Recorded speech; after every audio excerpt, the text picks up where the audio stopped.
ಧನ್ಯವಾದಗಳನ್ನು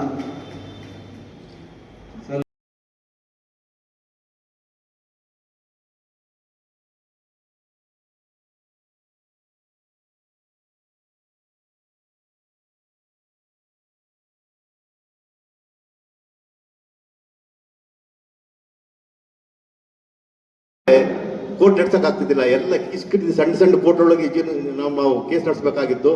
ಆದ್ರಿಂದ ಈಗ ಇದನ್ನ ಹೊಸ ಸಂಘದ ಅಧ್ಯಕ್ಷರಾದ ಶಿವಕುಮಾರ್ ಮತ್ತು ಅವರ ತಂಡದವರು ಅಧಿಕಾರಿಗಳಾದ ಹಿರಿಯಣ್ಣ ಮತ್ತು ಇತರರೇ ಮತ್ತು ಪತ್ರಕರ್ತರಾದ ನನ್ನ ಸ್ನೇಹಿತರು, ನಮ್ಮ ಸಂಘದ ಇತಿಹಾಸದಲ್ಲಿ ಮೊದಲ ಬಾರಿಗೆ ಚುನಾವಣೆ ನಡೀತು. ಜೋರಾಗಿ ನಡೀತು, ಅದರಲ್ಲಿ ತಪ್ಪೇನಿಲ್ಲ, ನಡೀಲಿ, ಪ್ರಜಾಪ್ರಭುತ್ವ ನಡೀತು. ಆದರೆ ಚುನಾವಣೆಯನ್ನು ಯಾರು ಬಹುಮತ ಬರ್ತಾರೆ ಅವ್ರು ಗೆದ್ದಾಗೋಗುತ್ತೆ. ಅದನ್ನು ಮುಂದುವರ್ಸ್ಕೊಂಡು ಹೋಗ್ತಾ ಇರೋದು ನಮ್ಗೊಂದು ಸ್ವಲ್ಪ ಕಾಣ್ತಾ ಇದೆ. ಅದು ಆಗಬಾರ್ದು. ಅದರಿಂದ ನಮಗೂ ನೂತನ ಪದಾಧಿಕಾರಿಗಳಲ್ಲಿ ನಮ್ದು ಬೇಡಿಕೆ ಏನಂದರೆ, ಅವರು ಎಲ್ಲರೂ ವಿಶ್ವಾಸಕ್ಕೆ ತಗೊಳ್ಳಿ, ಬರ್ದವ್ರೇನೂ ಮಾಡೋಕ್ಕಾಗಲ್ಲ, ವಿಶ್ವಾಸಕ್ಕೆ ತಗೊಳ್ಳಿ. ಏನಾದರೂ ಕಾರ್ಯಕ್ರಮ ಮಾಡೋದಿದ್ರೆ ಒಂದು ಗುಂಪು ಹೊರಗಿರೋದು, ಒಂದು ಗುಂಪು ಒಳಗಿರೋದು ಅಷ್ಟೊಂದು ಸಮಂಜಸವಾಗಿ ಕಾಣೋದಿಲ್ಲ. ಅದರಿಂದ ಈ ನೂತನವಾಗಿ ಆಯ್ಕೆ ಆಗಿರೋರ ಮೇಲೆ ಅದು ಒಂದು ಜವಾಬ್ದಾರಿ ಇದೆ. ಕಟ್ಟಡ ಉದ್ಘಾಟನೆ ಆಗಬೇಕು, ಇತರ ಎಲ್ಲ ಕೆಲಸಗಳಾಗಬೇಕು. ಅದರಲ್ಲಿ ಇದು ಒಂದು ಪಾರ್ಟ್ ಅಂತ ನಾನು ಅವ್ರಿಗೆ ನೆನಪಿಸ್ತೀನಿ. ಯಾಕೆಂದರೆ ಯಾರೇನು ವೈರಿಗಳಲ್ಲ. ಎಲೆಕ್ಷನ್ ಬೇಡ ಅಂತ ನಾನು ಅಪೋಸ್ ಮಾಡಿದವನೇ ನಾನು. ಮೊದಲಿಂಗೆ ಸಂಪ್ರದಾಯದ ರೀತಿ ಸೀನಿಯಾರಿಟಿ ಮೇಲೆ ಬರ್ತಾ ಇತ್ತು, ತುಂಬ ಚೆನ್ನಾಗಿತ್ತು. ಅವತ್ತು ಅಲ್ಲೇ ಒಂದು ಬಿಸ್ಕೆಟು ಸ್ವೀಟಲ್ಲಿ ಮುಗಿದೋಗೋದು, ಎಲ್ಲ ಖುಷಿಯಾಗಿ ಮನೆಗೆ ಹೋಗ್ತಿದ್ವಿ. ಇವರಾದರೂ ಇವ್ರ ಸರ್ತಿ ಅಂತ. ಆದರೆ ಇವತ್ತಿನ ಜಾಸ್ತಿ ಮೆಂಬರ್ಸ್ ಆದಮೇಲೆ ಕೆಲವರು ಬೇಡಿಕೆಗಳು ನೀಡ್ತಾರೆ. ನಾವು ಈ ಸೀನಿಯಾರಿಟಿ ಬಂದರೆ ನಮ್ಮದು ಕೆಲವ್ರು ಹೇಳೋದು, ನಾವು ಸತ್ತ ಮೇಲೆ ಬರುತ್ತೆ ನಮ್ಮ ಸೀನಿಯಾರಿಟಿ, ಇದು ಆಗೋದು ಬೇಡ ಅಂತಲೇ ಎಲೆಕ್ಷನ್ಗೆಲ್ಲ ಅಂದರು. ಆಯಿತು, ಎಲೆಕ್ಷನ್ ಆಯಿತು. ಆದಮೇಲೆ ಅದನ್ನು ಸ್ಪೋರ್ಟಿವ್ ಆಗಿ ತಗೋಬೇಕು. ಯಾರ್ಯಾರಾಗಲಿ ಚುನಾವಣೆ ಅಂದಮೇಲೆ ಸೋಲು ಗೆಲ್ಲುತ್ತೆ, ಎಲ್ಲರೂ ನಿಂತವರೆಲ್ಲ ಗೆಲ್ಲಕ್ಕಾಗುತ್ತೆ. ಅದರಿಂದ ಸ್ಪೋರ್ಟಿವ್ ಆಗಿ ತಗೋಬೇಕು. ಅದರಿಂದ ಗೆದ್ದವ್ರಿಗೆ ಅವ್ರಿಗೇನು ಸ್ವಲ್ಪ ಅವ್ರನ್ನ ಮನವೊಲಿಕೆ ಮಾಡ್ಕೊಂಡು, ನಾವು ಇದ್ರವರೆಲ್ಲ ಇರ್ತೀವಿ, ಎಲ್ಲರೂ ಒಂದು ಸಂಘ ಮೊದಲಾಗಿ ನಡೀತಾ ಇತ್ತು. ಆ ರೀತಿ ಒಟ್ಟುಗೂಡಿಸ್ಕೊಂಡು ಹೋದರೆ ಚೆನ್ನಾಗಿರುತ್ತೆ ಅನ್ನೋದು ನನ್ನ ಆಸೆ. ಅದರಿಂದ ಈ ನೂತನವಾಗಿ ಆಯ್ಕೆಯಾಗಿರೋ ಎಲ್ಲರಿಗೂ ನನ್ನ ಅಭಿನಂದನೆಗಳನ್ನು ತಿಳಿಸಿ ಅವರು ಉತ್ತಮವಾಗಿ ಕಾರ್ಯ ಮಾಡಲಿ. ನಾನು ಹೇಳಿದಾಗೆ ಎಲ್ಲರನ್ನೂ ಒಂದು ಕಡೆ ಗುಡ್ಡ ಹಾಕಿಟ್ಟು ಮುಂದಕ್ಕೆ ತಗೊಂಡು ಹೋಗೋಂಥ ಕಾರ್ಯ ಮಾಡಲಿ ಅಂತೇಳಿ ನಾನು ಮಾಡ್ತೀನಿ. ವಿದ್ಯಾನಾಂ ವಿಷಜೇ ಭವರೋಗಿನಾಂ ಹೃದಯೇ ಸರ್ವ ವಿದ್ಯಾನಾಂ ದಕ್ಷಿಣಾಮೂರ್ತಿಯೇ ನಮಃ.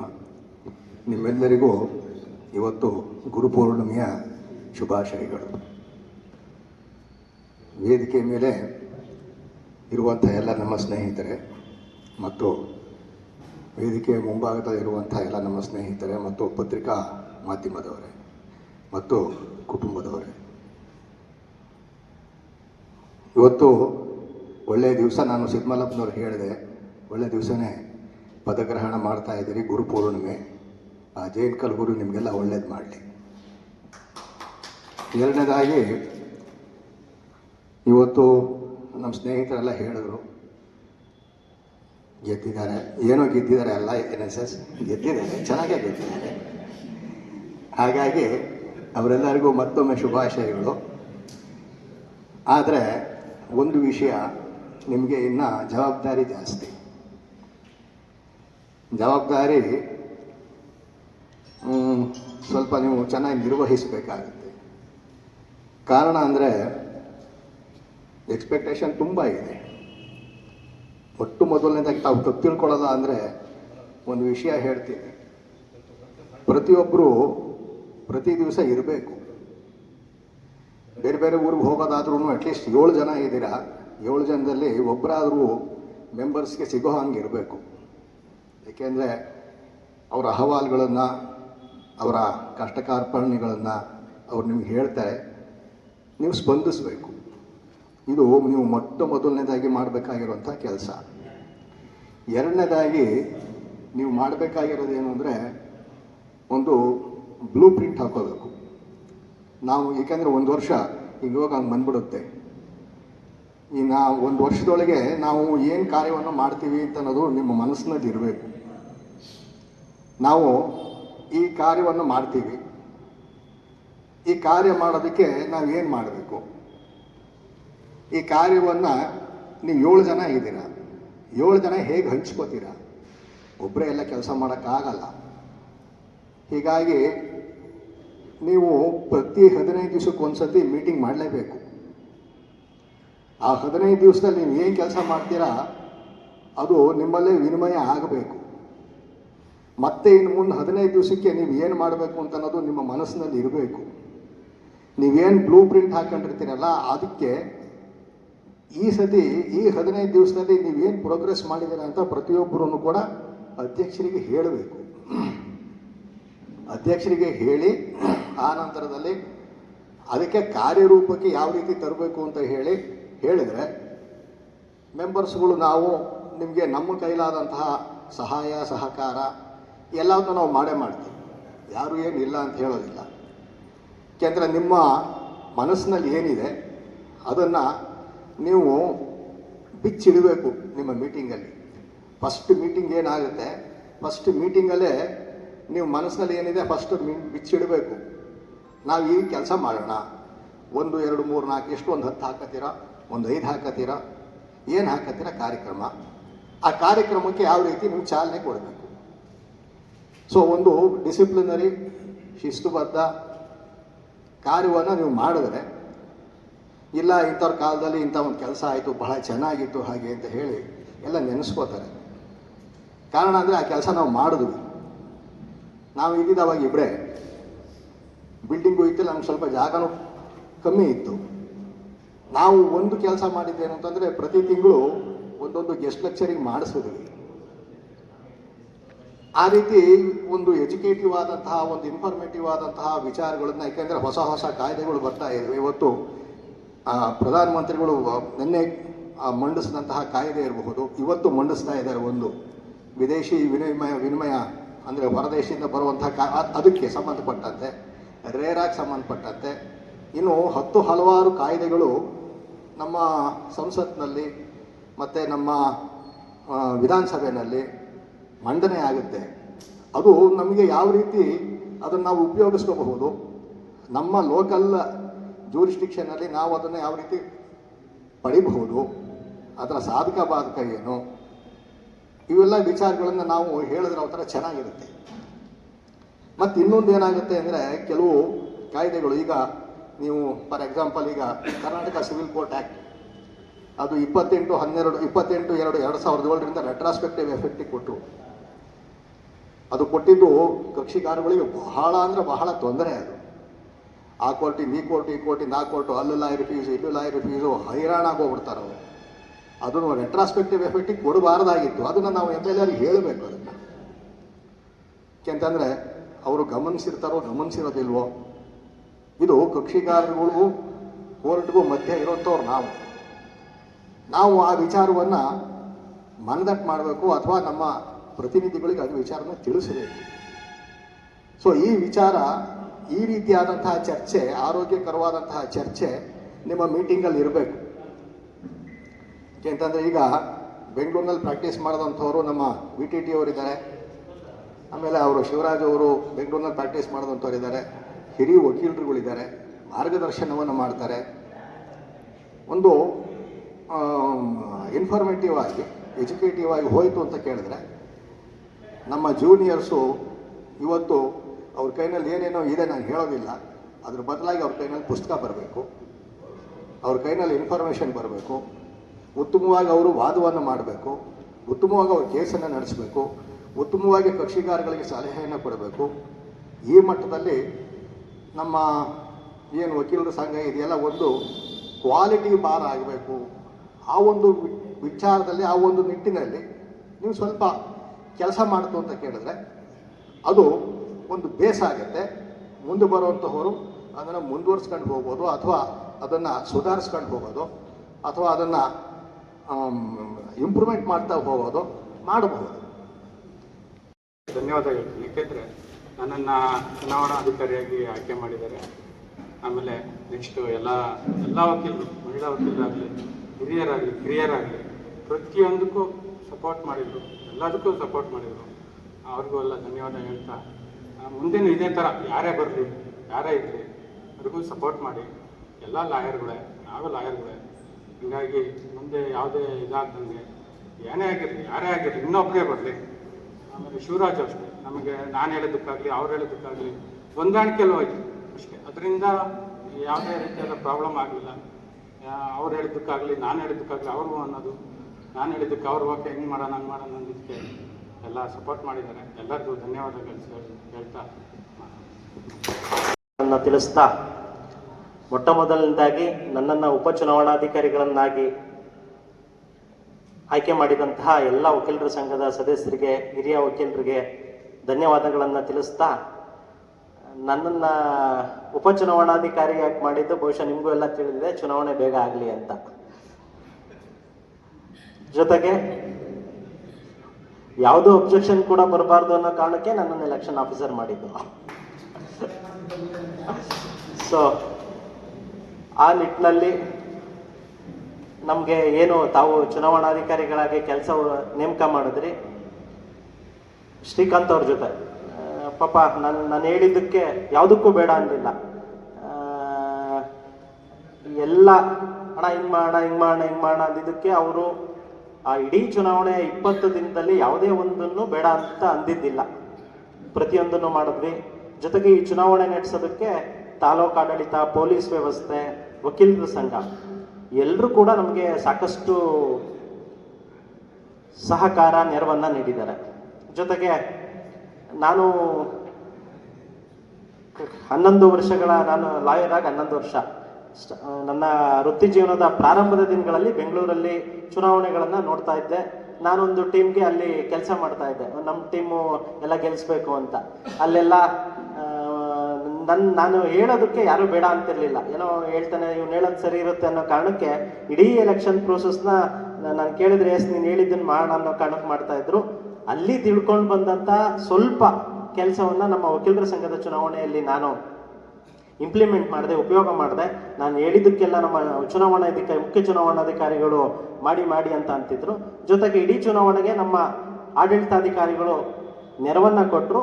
ಆ ನಿಟ್ಟಿನಲ್ಲಿ ನಾವೇನು ಅವತ್ತು 24ನೇ ತಾರೀಕು ಇಡೀ ಚುನಾವಣೆ ಒಂದು ರೀತಿ ಶಾಂತಿಯುತವಾಗಿ, ಒಂಥರ ವೈಭವವಾಗಿ ನಡೀತು. ಅದಕ್ಕೆಲ್ಲ ವಕೀಲರ ಸಂಘ ಎಲ್ಲರೂ ಕೂಡ ನೆರವನ್ನು ನೀಡಿದ್ದೀರಾ ಅಂತ ಹೇಳ್ತಾ, ಆಮೇಲೆ ಸೈನ್ ಹಾಕೋದು, ಚಾರ್ಜ್ ಹಾಕ್ಬೇಕಾರೆ ಈಗಲೇ ಸೈನ್ ಹಾಕ್ಬಿಡಿ, ಯಾರೋ ಆಡಳಿತಾಧಿಕಾರಿಗಳು ಮಾತ್ರ ಸೈನ್ ಹಾಕಲಿ. ಆ ನಿಟ್ಟಿನಲ್ಲಿ ಎಲ್ರಿಗೂ ಧನ್ಯವಾದಗಳನ್ನು ತಿಳಿಸ್ತಾ, ಹೊಸದಾಗಿ ಇವತ್ತು ಯಾರು ತಮ್ಮ ಜವಾಬ್ದಾರಿಯನ್ನ ಸ್ವೀಕಾರ ಮಾಡ್ತಾ ಇದ್ದೀರಾ ಅವರೆಲ್ಲರಿಗೂ ಒಳ್ಳೇದಾಗ್ಲಿ ಅಂತ ಆಶಿಸ್ತಾ, ನಿಮ್ಮಿಂದ ಯುವ ವಕೀಲರುಗಳು ನಾವೆಲ್ಲ ಸಾಕಷ್ಟು ನಿರೀಕ್ಷೆಯಲ್ಲಿದ್ದೇವೆ. ನಮ್ಮ ವಕೀಲರ ಕಟ್ಟಡ ಬೇಗ ಇನಾಗ್ರೇಷನ್ ಆಗಬೇಕು, ಒಳ್ಳೆ ಲೈಬ್ರರಿ ಆಗಬೇಕು. ಜೊತೆಗೆ ಚುನಾವಣೆಗಳು ಬರ್ತವೆ ಹೋಗ್ತವೆ, ಸೋತವರು ಗೆದ್ದವರು ಎಲ್ಲ ಜೊತೆಲಿರಬೇಕು. ಬೆಂಗಳೂರಲ್ಲಿ ಸರ್ ಚುನಾವಣೆಗಳನ್ನು ಭಾಳ ಥರದಿಂದ ನೋಡಿದ್ದೀವಿ. ಅಲ್ಲಿ ಅಧ್ಯಕ್ಷ ಆಗಕ್ಕೆ, ಕಾರ್ಯದರ್ಶಿ ಆಗಕ್ಕೆ ಏನಿಲ್ಲ ಅಂದ್ರೂ 3-4 ಕೋಟಿ ಖರ್ಚು ಮಾಡ್ತಾರೆ. ಎಲೆಕ್ಷನ್ ಮುಗಿದು ನೆಕ್ಸ್ಟ್ ಡೇ ಸೋತವರು ಗೆದ್ದವರು ಒಂದೇ ಕಾರಲ್ಲಿ ಬರ್ತಾರೆ, ಕಾಫಿ ಕುಡಿತಾ ಇರ್ತಾರೆ, ಟೀ ಕುಡಿತಾ ಇರ್ತಾರೆ. ಆ ಥರ ಕೋಆರ್ಡಿನೇಷನ್ ಇರುತ್ತೆ. ಸೊ ಹಾಗಾಗಿ ಎಲ್ಲರನ್ನು ವಿಶ್ವಾಸಕ್ಕೆ ತಗೊಂಡು ನಮ್ಮ ಸಂಘಕ್ಕೆ, ಇಡೀ ರಾಜ್ಯಕ್ಕೆ ನಮ್ಮ ಅರಸೀಕೆರೆ ವಕೀಲರ ಸಂಘ ಮಾದರಿ ಆಗಬೇಕು. ಆ ನಿಟ್ಟಿನಲ್ಲಿ ತಾವೆಲ್ಲರೂ ಕೆಲಸ ಮಾಡಲಿ ಅಂತ ಹೇಳ್ತಾ, ಜೊತೆಗೆ ರವಿಶಂಕರ್ ಸರ್ ಹೇಳಿದ ಎಲ್ಲ ನಿಯಮಗಳನ್ನ ಸಂಘದ ಒಳಿತಿಗೆ ಅತ್ಯಂತ ಅಚ್ಚುಕಟ್ಟಾಗಿ ತಮ್ಮ ಅನುಭವವನ್ನು ಹೇಳಿದ್ದಾರೆ. ಈ ಬಾರ್ ಕೌನ್ಸಿಲ್ ಅಲ್ಲಿ ವಕೀಲರ ಸಂಘದಲ್ಲಿ ಏನ್ ಮಾಡ್ತಾರೆ, ಚುನಾವಣೆ ಎಲ್ಲ ಆದ್ಮೇಲೆ ಒಬ್ರನ್ನ ನಾಮಿನೇಟ್ ಮಾಡ್ಕೊಳ್ತಾರೆ, ಅಡ್ವೊಕೇಟ್ ಜನರಲ್ ಅನ್ನ, ಡೆಸಿಗ್ನೇಟೆಡ್ ಸೀನಿಯರ್ ಅಂತ. ನಿಮ್ಗೂ ಕೂಡ ಮಾರ್ಗದರ್ಶನಕ್ಕೆ ಯಾರಾದ್ರೂ ನಮ್ಮ ಸಂಘದಲ್ಲಿ ಒಬ್ರು ಹಿರಿಯ ವಕೀಲರನ್ನ ನೇಮಕ ಮಾಡಿಕೊಂಡು ತಮ್ಮ ಆಡಳಿತಕ್ಕೆ ಅನುಕೂಲ ಮಾಡ್ಕೊಳ್ಳಿ ಅಂತ ಹೇಳ್ತಾ, ಜೊತೆಗೆ ನಮ್ಮಲ್ಲಿ ಅನೇಕ ಕೆಲಸಗಳಾಗಬೇಕಾಗಿರೋದ್ರಿಂದ ತಾವೆಲ್ಲ ಆ ನಿಟ್ಟಿನಲ್ಲಿ ಸಹಕರಿಸಿ, ಶ್ರಮಿಸಿ ನಮ್ಮ ವಕೀಲರ ಸಂಘ ಇಡೀ ರಾಜ್ಯಕ್ಕೆ ಮಾದರಿ ಆಗಲಿ ಅಂತ ಹೇಳ್ತಾ, ಇವತ್ತು ತಾವು ಏನು ಅಧಿಕಾರ ಸ್ವೀಕಾರ ಮಾಡ್ತಾ ಇದ್ದೀರೋ ಅದು ಅಧಿಕಾರ ಅಲ್ಲ, ವಕೀಲರ ಮೇಲಿನ ಜವಾಬ್ದಾರಿಯನ್ನ ತಾವು ಪಾಲಿಸೋದಕ್ಕೆ ನಿಮಗೆ ನಾವೆಲ್ಲ ಸೇರಿ ಜವಾಬ್ದಾರಿಯನ್ನ ಕೊಡ್ತಾ ಇದ್ದೀವಿ. ಆ ಜವಾಬ್ದಾರಿಯನ್ನ ಅತ್ಯಂತ ಅಚ್ಚುಕಟ್ಟಾಗಿ ಪಾಲಿಸ್ತೀರಾ ಅನ್ನೋ ನಂಬಿಕೆಯನ್ನ ನಾವೆಲ್ಲ ಇಟ್ಟಿದ್ದೀವಿ ಅಂತ ಹೇಳ್ತಾ, ಇಷ್ಟೊತ್ತು ನನ್ನ ಮಾತುಗಳಿಗೆ ಕಿವಿಗೊಟ್ಟಂತಹ ತಮ್ಮೆಲ್ಲರಿಗೂ ವಂದಿಸುತ್ತಾ ನನ್ನ ಮಾತುಗಳನ್ನು ಮುಗಿಸುತ್ತಿದ್ದೇನೆ. ಶ್ರದ್ಧೆಯಿಂದ, ನಿಷ್ಠೆಯಿಂದ ನಡೆಸ್ಕೊಂಡು ಹೋಗ್ತೀನಿ ಅಂತ ಹೇಳ್ಬಿಟ್ಟು ಎಲ್ಲ ತಿಳಿಸ್ತಾ ನನ್ನ ಮಾತು ಮುಗಿಸ್ತೀನಿ. ಧನ್ಯವಾದಗಳನ್ನು ಸಲ್ಲಿಸ್ತಾ, ಈಗ ಮೊದಲಿಗೆ ನಾನು ನಮ್ಮ ಸ್ನೇಹಿತರಾದ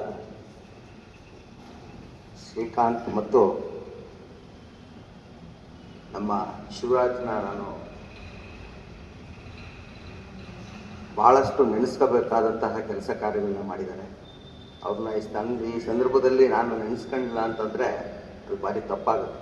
ಯಾಕೆ ಅಂತಂದರೆ ಇದು ನಮ್ಮ ಅರಸೀಕೆರೆ ಇತಿಹಾಸದಲ್ಲೇ ಇದು ಅಂದರೆ ನಮ್ಮ ಅರಸೀಕೆರೆ ವಕೀಲರ ಸಂಘದಲ್ಲಿ ಇದು ಮೊದಲ ಬಾರಿಗೆ ಎಲೆಕ್ಷನ್ ಅಂತ ಮಾಡಿದ್ದು. ಎಲೆಕ್ಷನ್ ಅಂತ ಹೇಳ್ಬಿಟ್ರು, ಆದರೆ ಯಾವ ರೀತಿ ಪ್ರೋಸೆಸ್ ನಡೆಯುತ್ತೆ ಅನ್ನೋದು ಎಲ್ರಿಗೂ ಗೊತ್ತು. ಆದರೆ ಅದನ್ನ ಅಷ್ಟು ಜವಾಬ್ದಾರಿಯುತವಾಗಿ ಕ್ರಮಬದ್ಧವಾಗಿ ಕೊನೆ ತನಕ ನಮಗೆ ಅಧಿಕಾರ ಕೊಡುವ ತನಕನೂ ಭಾರಿ ಅಚ್ಚುಕಟ್ಟಾಗಿ ನೆನ್ಪಿಟ್ಕೊಳೋ ಹಾಗೆ ಮಾಡಿದ್ದಾರೆ. ಅದಕ್ಕೆ ನನ್ನ ತುಂಬ ಹೃದಯದ ಧನ್ಯವಾದಗಳನ್ನು ಹೇಳ್ತಾ, ಮುಂದೆ ಭಾಳಷ್ಟು ಈ ಎಲೆಕ್ಷನ್ ಅನ್ನೋದು ನನ್ನ ಜೀವನದಲ್ಲಿ ನಾನು ಯಾವ ಪಕ್ಷದಲ್ಲೂ ಗುರುತಿಸ್ಕೊಂಡಿರುವಂತಹ ವ್ಯಕ್ತಿಯಲ್ಲ. ನನಗೂ ಎಲೆಕ್ಷನ್ಗೂ ಭಾರಿ ದೂರ. ನಾನು ಯಾವುದೇ ಪಕ್ಷಕ್ಕೂ ಇದುವರೆಗೂ ಯಾವತ್ತೂ ನಾನು ಓಡಾಡ್ದವನಲ್ಲ, ಯಾರ ಮೇಲೆ ಕ್ಯಾನ್ವಸ್ ಮಾಡ್ದವನಲ್ಲ, ನಮ್ಮ ರಿಲೇಟಿವ್ ನಿಂತರೂ ನಾನು ಹೋದವನಲ್ಲ. ಅಂಥವನಿಗೆ ನನಗೆ ನೀನು ಎಲೆಕ್ಷನಿಗೆ ನಿಲ್ಲು ಅಂತ ಹೇಳಿ ಯಾಕೆ ಹೇಳಿದ್ರು ಅನ್ನೋದು ಈ ಸಂದರ್ಭದಲ್ಲಿ ನಾನು ನೆನೆಸ್ಕೋಬೇಕು. ಯಾಕೆ ಅಂತಂದರೆ ಹಿಂದೆ ನಮ್ಮ ಇಡೀ ವಕೀಲರ ಸಂಘದಲ್ಲಿ ಇದು ತಾಲೂಕು ವಕೀಲರ ಸಂಘ, ಇಲ್ಲಿ ಇದ್ದಂಥ ವಕೀಲರು ಕೂಡ ಕಡಿಮೆ. ನಮ್ಮ ತಂದೆ ಕೂಡ ಒಬ್ಬರು ವಕೀಲರಾಗಿರೋದ್ರಿಂದ ನಾನು ಅವಾಗಲಿಂದನೂ ನಾನು ನೋಡ್ಕೊಂಡು ಬಂದಿರುವ ವಿಚಾರ ಮತ್ತು ಕೇಳಿರುವ ವಿಚಾರ ಏನು ಅಂತಂದರೆ, ಅವರೇ ಒಂದು 15 ಜನ ಅಡ್ವೊಕೇಟ್ಸ್ ಇದ್ರಂತೆ. ಆ ಅಡ್ವೊಕೇಟ್ಸಲ್ಲಿ ಇದನ್ನ ಯಾರು ಪ್ರೆಸಿಡೆಂಟ್ ಆಗ್ತೀರಾ, ಯಾರು ಸೆಕ್ರೆಟರಿ, ಯಾಕೆಂದ್ರೆ ಜಾಸ್ತಿ ಪೋಸ್ಟ್ ಇಲ್ಲ, ಇರೋದೇ 15 ಜನ. ನೀನಾಗು ಅಂತ ಹೇಳೋರಂತೆ. RC ಬಸವರಾಜ್ ನೀವಾಗಿ ಅಂತ ಹೇಳೋರಂತೆ, ಅಂದನಪ್ಪ ನೀನಾಗು, ಸುಬ್ಬಣ್ಣ ನೀನಾಗು ಅಂತ ಹೇಳೋರಂತೆ. ಆಯ್ತು ಬಿಡ್ರಿ ಆಗೋಣ ಅಂತೆ. ಇಲ್ಲ ರೀ ನನಗೆ ಕೆಲಸ ಇದೆ ನಾನು ಆಗಲ್ಲ ಅಂತ. ಇಂಥವ್ರು ಆಗೋದು ಅಂತ ಅದು ನಡ್ಕೊಂಡು ಬಂದ್ಬಿಡ್ತು. ಅವಾಗ ಜವಾಬ್ದಾರಿ ಕಡಿಮೆ ಇತ್ತು, ನೋಡೋಕ್ಕೆ ಕೇಳೋಕ್ಕೆ ಚೆಂದ ಅದು. ನಮ್ಮಲ್ಲಿ ಅದೇ ಮುಂದುವರಿಸ್ಕೊಂಡು ಬಂದು ನಾನು 98ರಲ್ಲಿ ನಾನು ನನ್ನ ವಕೀಲ ವೃತ್ತಿ ಪ್ರಾರಂಭ ಮಾಡಿದೆ. ಆ ಸಂದರ್ಭದಲ್ಲಿ ಬಂದಾಗ ಕೂಡ ನಮಗೆ ಸೀನಿಯರ್ಸು ಅಂತ ಹೇಳಿದ್ರೆ ಏನೋ ಭಾರಿ ಗೌರವ ಈಗಲೂ ಇದೆ. ಮತ್ತೆ ಈ ಸೀನಿಯರಿಟಿ ವಯಸ್ಸು ಬರ್ತಾ ಇತ್ತು. ಅವಾಗ್ಲಿಂದನೂ ನಾವು ನೋಡ್ಕೊಂಡು ಬಂದಿದ್ದೀವಿ. ಹಂಗೆ ನೋಡ್ಕೊಂಡು ಬಂದಂಥ ಸಂದರ್ಭದಲ್ಲಿ ನನಗೆ 2014ರಲ್ಲಿ ನೀನು ಸೆಕ್ರೆಟರಿ ಆಗಪ್ಪ ಅಂತ ಹೇಳಿ ನನ್ನ ಆಪರ್ಚುನಿಟಿ ಸಿಕ್ತು. ಆದರೆ ಇರದೇ 2 ಪೋಸ್ಟು, ಜನ ಜಾಸ್ತಿ ಅವಾಗ ಆ ಸಂದರ್ಭದಲ್ಲಿ 2014ರಲ್ಲಿ ನಮ್ಮ ಈ ವಕೀಲರ ಸಂಘಕ್ಕೆ ಓಡಾಡಿರುವಾಗ ಮತ್ತು ಕೆಲಸ ಕಾರ್ಯಗಳು ಮಾಡುವಾಗ ನಮ್ಮ ತಂದೆನ ನಾನು ಕಳ್ಕೊಂಡೆ. ಆವಾಗ ನನಗೆ ನಮ್ಮ ಸರ್ವೇಶ್ ಅವರು ಪ್ರೆಸಿಡೆಂಟ್ ಆಗಿದ್ದರು. ನಾನು ಲೆಕ್ಕ ಎಲ್ಲ ಬರೆದಿಟ್ಬಿಟ್ಟಿದ್ದೆ, ಆದರೆ ಅದು ಟ್ಯಾಲಿ ಆಗ್ತಾ ಇಲ್ಲ. ಅಂದರೆ ಇಲ್ಲ ಬಿಡು, ನಿನಗೆ ಇದು ಸರಿಯಾಗಿ ಬರೆದಿಲ್ಲ, ನೀನು ಈ ಥರ ಬರೀಬೇಕು ಅಂತ ಹೇಳಿ. ಯಾಕೆ ಅಂತಂದರೆ ಕೇಸ್ ನಡೆಸೋದು ಬೇರೆ ವಿಚಾರ, ಒಂದು ಏನೋ ಯಾರನ್ನೋ ನಮ್ಮ ಸೀನಿಯರ್ಸ್ ನೋಡಿ ಕೇಸ್ ನಡೆಸೋದು ಬೇರೆ ವಿಚಾರ. ಒಂದು ಜವಾಬ್ದಾರಿ ಕೊಟ್ಟಾಗ ಅದನ್ನು ನಿಭಾಯಿಸೋದು ನಾವು ಅಷ್ಟೇ ಜವಾಬ್ದಾರಿಯುತವಾಗಿ ಮಾಡಿ ತೋರಿಸ್ಬೇಕು. ಹಲವಾರು ಬಿಲ್ಡಿಂಗ್ ವಿಚಾರಗಳನ್ನ ಅಷ್ಟೊತ್ತಿಗಾಗಲೇ ನಾನು ಕಲೆ ಹಾಕಿದ್ದೆ, ನಾನು ನಮ್ಮ ಟೀಮ್ ಅವರು. ಸೊ ನಾವು ಹೋಗಿ ಅದನ್ನು ಪ್ರಸ್ತಾಪ ಮಾಡಿ ಬಂದಿದ್ದೀವಿ. ಭಾರಿ ಸಣ್ಣ ನ್ಯೂನತೆಗಳು, ಸಣ್ಣ ರಿಕ್ವೈರ್ಮೆಂಟ್ಸ್ ಇದೆ. ಖಂಡಿತ ಅದನ್ನು ನಿಮ್ಮೆಲ್ಲರ ಸಹಕಾರದಿಂದಲೇ ಅದು ನಾನು ಮಾಡೋಕ್ಕೆ ಸಾಧ್ಯ. ಸೊ ನನಗೆ ಈ ಸಹಕಾರ ನೀವೆಲ್ಲ ನೀಡಿದ್ರೆ ಬಹಳ ಶೀಘ್ರದಲ್ಲಿ ಇದನ್ನು ಇಡೀ ಅರಸೀಕೆರೆ ತಾಲೂಕಲ್ಲಿ ಯಾವುದು ಇಷ್ಟು ದೊಡ್ಡ ಗೌರ್ಮೆಂಟ್ ಬಿಲ್ಡಿಂಗ್ ಇಲ್ಲ, ಅಂಥ ಒಂದು ಒಳ್ಳೆ ಗೌರ್ಮೆಂಟ್ ಬಿಲ್ಡಿಂಗ್ ನಮಗೆ ಸಿಕ್ಕಿರೋದು ನಮ್ಮ ಪುಣ್ಯ. ಅದನ್ನು ನಾವು ಖಂಡಿತ ಅದನ್ನು ಬೇಗ ಓಪನ್ ಮಾಡಿ ಅದರ ಸದುಪಯೋಗ ಪಡ್ಕೊಳ್ಳೋಣ ಅಂತ ಹೇಳ್ತಾ, ಮತ್ತೆ ಇನ್ನೊಂದು ವಿಚಾರ ಹೇಳಿದ್ರು, ಎಲ್ಲರೂ ಒಟ್ಟಿಗೆ ನಾವೀಗ ನಮ್ಮಲ್ಲಿ ಫಸ್ಟ್ ಇಲ್ಲಿ ಈ ಎಲೆಕ್ಷನ್ ಆಗೋಕ್ಕಿಂತ ಮುಂಚೆ ಅಥವಾ ಅವಾಗ ನಾವು ಇಂಥವ್ರಿಗೆ ಚುಡಾಯಿಸಿಲ್ಲ ಅಂತ ಇಲ್ಲ. ನಮ್ಮಲ್ಲಿ ಅದು ಸೀನಿಯರ್ಸ್ ಆಗಿರ್ಬೋದು, ಜೂನಿಯರ್ಸ್ ಆಗಿರ್ಬೋದು, ಅಷ್ಟು ಅನ್ಯೋನ್ಯತೆಯಿಂದ ಇದ್ವಿ. ಈಗ ಯಾಕೋ ಅಂದರೆ ಎಲೆಕ್ಷನ್ ಫಸ್ಟ್ ಟೈಮ್ ಆಗಿರೋದ್ರಿಂದ ಒಂದು ಸ್ವಲ್ಪ ಕಾವು ಇನ್ನೂ ಇದೆ. ಸೊ ಖಂಡಿತ ಆ ಕಾವನ್ನ ನಾನು ಕಮ್ಮಿ ಮಾಡಿ ಅವ್ರನ್ನೂ ನಾನು ನನ್ನ ಕಾನ್ಫಿಡೆನ್ಸಿಗೆ ತಗೊಂಡು, ನನ್ನ ಟೀಮಿನ ಕಾನ್ಫಿಡೆನ್ಸಿಗೆ ತಗೊಂಡು ಖಂಡಿತ ವಕೀಲರ ಏಳಿಗೆಗೆ ಏನೆಲ್ಲ ಸಹಕಾರ ಬೇಕು, ಅದು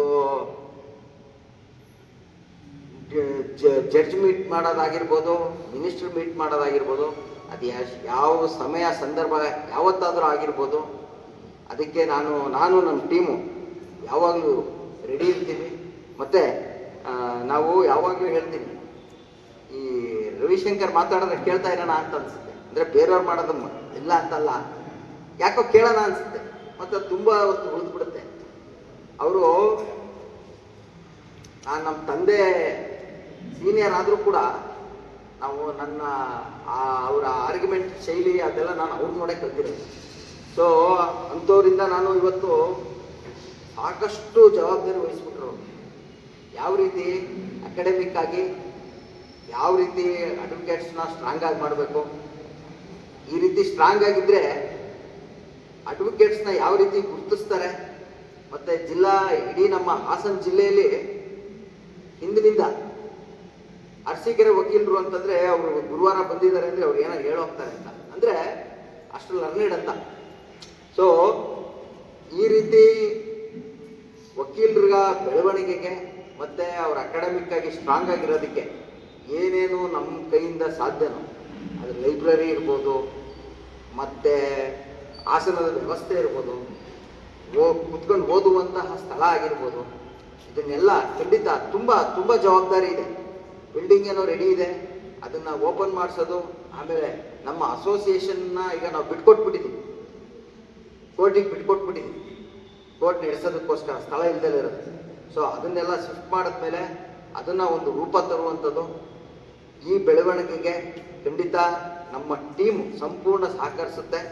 ಮತ್ತು ಒಂದು ಕ್ವಾಲಿಟಿ ಬಾರ್ ಆಗಿ ಒಂದು ಒಳ್ಳೆ ನಮ್ಮ ಅರಸೀಕೆರೆ ಅಸೋಸಿಯೇಷನ್ನು ನಮ್ಮ ಸಂದರ್ಭದಲ್ಲಿ, ನಮ್ಮ ಆಡಳಿತ ಸಂದರ್ಭದಲ್ಲಿ ಒಂದು ಒಳ್ಳೆ ಆಡಳಿತ ಕೊಡೋಣ ಅಂತ ಹೇಳಿ ನಾನು ತುಂಬ ನಿಮ್ಮನ್ನು ನಂಬಿದ್ದೀನಿ ಮತ್ತು ನನ್ನ ಟೀಮ್ನು ನಂಬಿದ್ದೀನಿ. ಸೊ ಈ ನಿಟ್ಟಿನಲ್ಲಿ ನನಗೆ ಅಧ್ಯಕ್ಷನಾಗಿ ಚುನಾಯಿಸಿದ್ದಕ್ಕೆ ಮತ್ತೊಮ್ಮೆ ನಿಮಗೆಲ್ಲರೂ ನಾನು ಭಾರಿ ಆಭಾರಿಯಾಗಿದ್ದೇನೆ.